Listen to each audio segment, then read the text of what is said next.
क्या आपने कभी सोचा है कि इंडिया का स्पेस प्रोग्राम शुरू हुआ था एकदम छोटे से चर्च के कमरे से 1950 से 1960 के टाइम में, जब बाकी दुनिया के बड़े देश एडवांस लैब्स और ह्यूज बजट लेकर आगे बढ़ रहे थे, तब हमारे वैज्ञानिकों के पास सिर्फ पैशन और जज्बा था। केरला के एक छोटे से चर्च में जहां इंफ्रास्ट्रक्चर कम था, वहां रॉकेट से पार्ट साइकिल या बैलगाड़ी से लेकर आते थे। सोचिए आज उस इंडिया ने चंद्रयान, मंगलयान जैसे बड़े बड़े मिशन सक्सेसफुली कंप्लीट किए हैं। उस वक्त सब कुछ छोटा, सिंपल और रिसोर्स की भारी कमी में था, पर जो था वो एकदम मजबूत इरादा और इनोवेशन का जुनून। जब इंडिया ने स्पेस में कदम रखा तो ये काम सिर्फ हमारी मेहनत का नहीं था, बल्कि नासा, फ्रांस, सोवियत यूनियन जैसे कंट्रीज के साथ कोलैबोरेशन की वजह से भी आसान हुआ। ये पार्टनरशिप हमारे साइंटिस्ट के लिए सीखने का बड़ा मौका थी। इससे हमें पता चला कि रॉकेट साइंस में किस तरह से काम करना है। सही साथ और शेयरिंग से रास्ता आसान होता है। और हमने भी अपनी टेक्नोलॉजी समझकर अपने सैटेलाइट्स और रॉकेट बनाने शुरू किए। असल में 21 नवंबर 1963 को इंडिया ने अपना पहला साउंडिंग रॉकेट लॉन्च किया था। उस वक्त टेक्नोलॉजी भले ही ओल्ड फैशन लगती हो, लेकिन इस लॉन्च ने ये साबित जरूर कर दिया था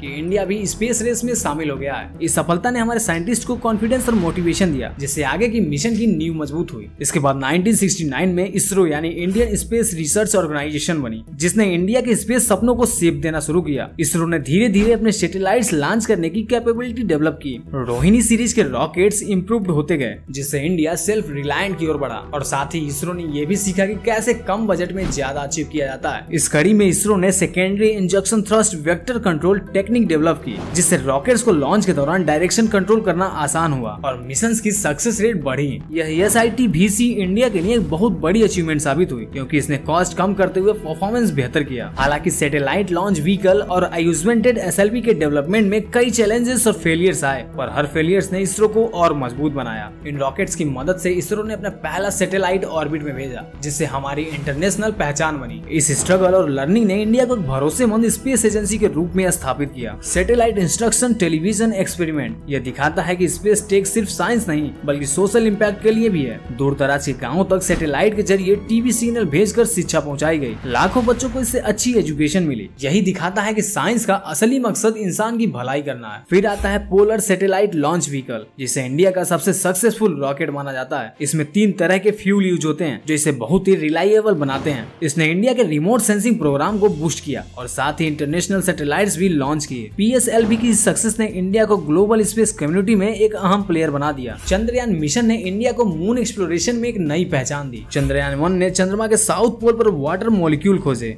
जो नासा के लिए भी बड़ी डिस्कवरी थी। हालांकि चंद्रयान 2 की लैंडर लैंड नहीं कर पाया, लेकिन चंद्रयान 3 ने परफेक्ट लैंडिंग कर दिखाया कि फेलियर से सीखकर आगे बढ़ना ही सही रास्ता है। मार्स ऑर्बिटर मिशन या मंगलयान इंडिया की सबसे बड़ी कम खर्च वाली सफलता है। कम बजट में मार्स तक पहुंचना किसी मिरेकल से कम नहीं था। इस मिशन ने ये साबित कर दिया कि स्मार्ट प्लानिंग और मेहनत से कम खर्च में भी बड़े रिजल्ट्स हासिल किए जा सकते हैं। Geosynchronous satellite launch vehicle GSLV और LVM-3 जैसे हैवी रॉकेट्स ने इंडिया को स्पेस कैपेबिलिटी को एक नया मुकाम दिया। इन रॉकेट्स में क्रायोजेनिक इंजन टेक्नोलॉजी यूज होती है, जो हैवी प्लेलोड्स को स्पेस में भेजने में सक्षम है। LVM-3 की बड़ी प्लेलोड कैपेसिटी से इंडिया बड़े मिशन और डीप स्पेस एक्सप्लोरेशन के लिए पूरी तरह रेडी हो गया है। आने वाले टाइम में इसरो के प्लान्स और भी एक्साइटिंग है। India permanent crude space station बनाने की तैयारी कर रहा है, ताकि एस्ट्रोनॉट्स लंबे समय तक स्पेस में रह सकें। इसके अलावा एस्टेरॉयड एक्सप्लोरेशन और इंटरप्लेनेटरी मिशन भी रोड मैप पर है। ये सब बताता है कि इंडिया का स्पेस प्रोग्राम लगातार आगे बढ़ रहा है। इसरो की यह सक्सेस स्टोरी सिर्फ साइंस की नहीं,